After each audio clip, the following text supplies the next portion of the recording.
Yo, what is up guys, it's me exactly. So the Boston Celtics of course just defeated the Toronto Raptors last night 123-116, handing the Raptors their third straight loss on the year. And as for the Boston Celtics, this game has a lot of Celtics fans feeling extremely optimistic about their team moving forward, saying that this win over the Raptors is a reminder that the Celtics are going to be the team that comes out of the Eastern Conference this season, that they're still the better overall team, the more talented team when compared to the Milwaukee Bucks and the Toronto Raptors, which is true. There's no denying that on paper, the Boston Celtics are the second most talented team in the NBA, right behind the Golden State Warriors, and they are one of the favorites to come out of the Eastern Conference this year. There's no disputing that. However, I think some people might be getting a bit ahead of themselves, basing the outcome of the entire Eastern Conference this season off one game that was played in the middle of November. And if I'm going to be completely honest with you guys, while I do think that this could change within the next few months leading up until the NBA playoff, based on what I'm seeing right now, the Toronto Raptors are still the best team in the East. And I'm not saying that just because the Raptors still have the best record in the Eastern Conference, but I'm just talking straight up. The Toronto Raptors are still a more consistent and better overall team than the Boston Celtics are right now. That's because I believe that the Boston Celtics have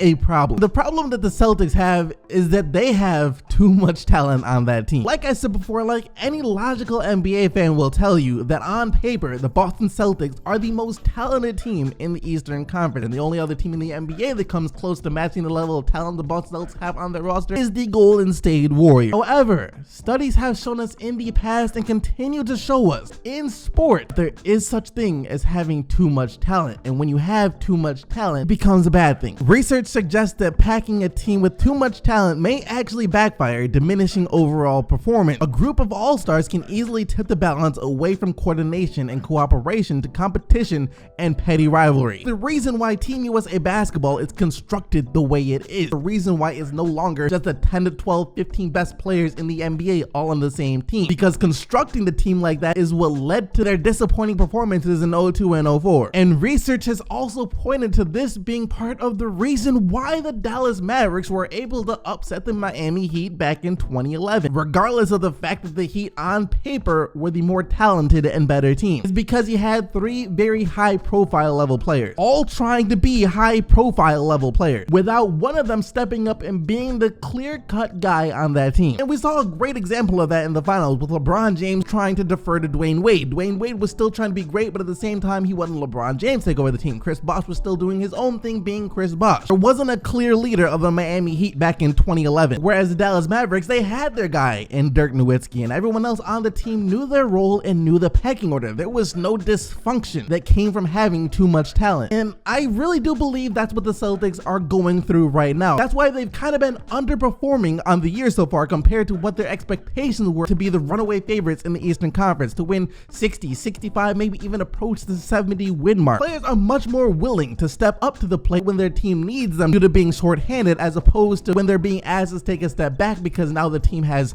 even more talent that they need to accommodate for. Just think about it. Jason Tatum last year, he had to step up. He grew into a role that he turned to like, especially in the playoffs. He became the guy for the Boston Celtics. Jaylen Brown, we all expected him to make a massive leap on the offensive end after he went from averaging 6 points in his rookie year to nearly 15 points per game last year. And on top of that, he's eligible for a contract extension this summer. So he wants to show what he can do on the offensive end, which he might be trying to do too much because the offensive end this year, Jaylen Brown hasn't been very good. Terry Rozier, he's not getting the same minutes, same touches, same opportunities that he got last year after he had his breakout when Kyrie Irving went down. Keep in mind, he too is eligible for a big contract this summer, so he wants to be able to show what he can do, so he gets paid top dollar. But now that the team is healthy, those same guys are being asked to take another step back, to sacrifice even more, even though they want to keep doing what they were doing last year. It's a completely different situation that the Boston Celtics are in this year compared to last year. Like I said, it's a lot easier to ask guys to step up to the plate when the team needs them, as opposed to adding more talent and then asking those same guys to take another step back. And that's why I'm taking the Toronto Raptors over the Boston Celtics right now, because the Raptors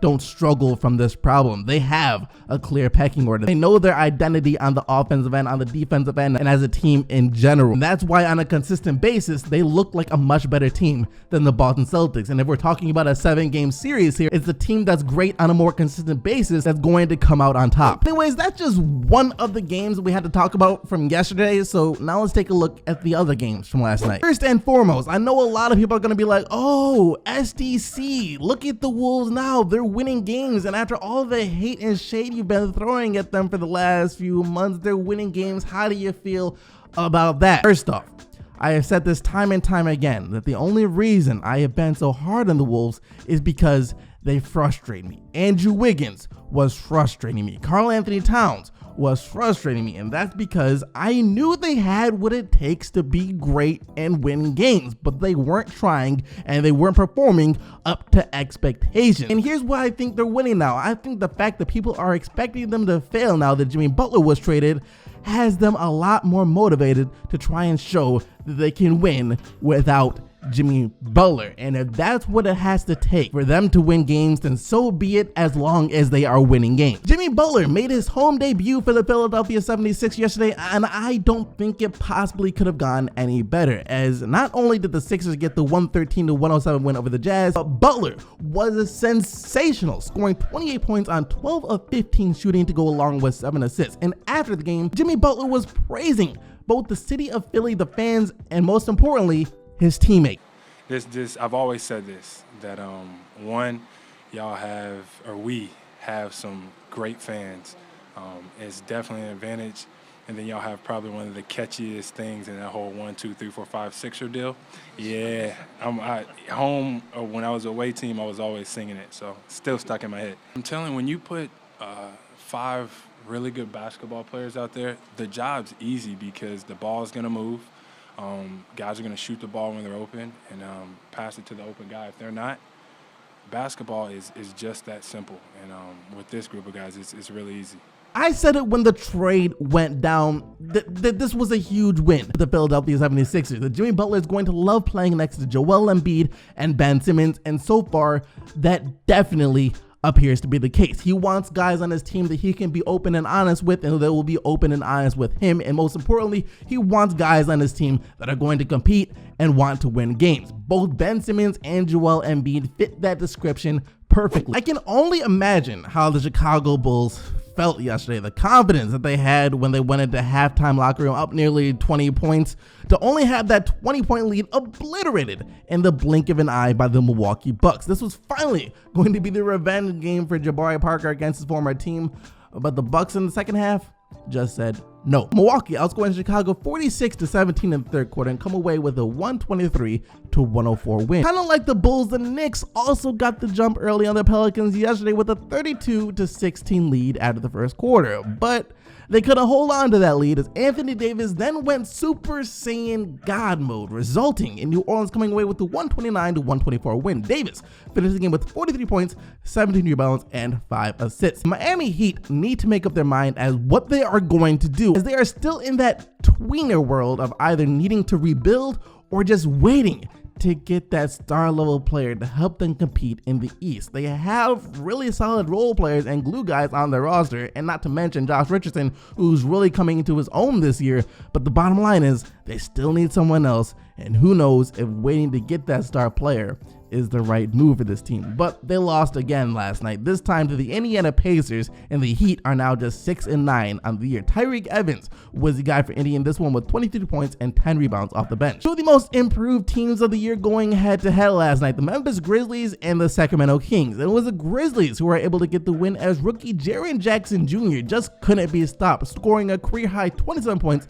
on 11 of 16 shooting, as well as 4 steals, 6 rebounds, and 2 blocks, 112-104 the final score. And lastly, the Washington Wizards had their little 3-game win streak snapped by the Brooklyn Nets, 115-104. D'Lo with 23 on the night, while Dinwiddie had 25 off the bench. And that is going to bring us to the player of the day, where you guys can vote for who you think was the best player in the league last night by clicking the little eye icon in the top right hand corner of the video. Just remember though, the only players whose team won are eligible to win player of the day. And yesterday, that player was Paul Millsap, and his 18 points, 9 rebounds, 5 assists, 4 steals, and and 2 blocks. That is going to do it for today though, guys. Hope you all enjoyed the video, and if you did, go ahead and subscribe to the channel with post notifications turned on so you can stay up to date with everything that goes on in the NBA on a daily basis. Thank you once again for watching though. You guys already know that you are the real MVPs, and until tomorrow, I am out of here. Peace!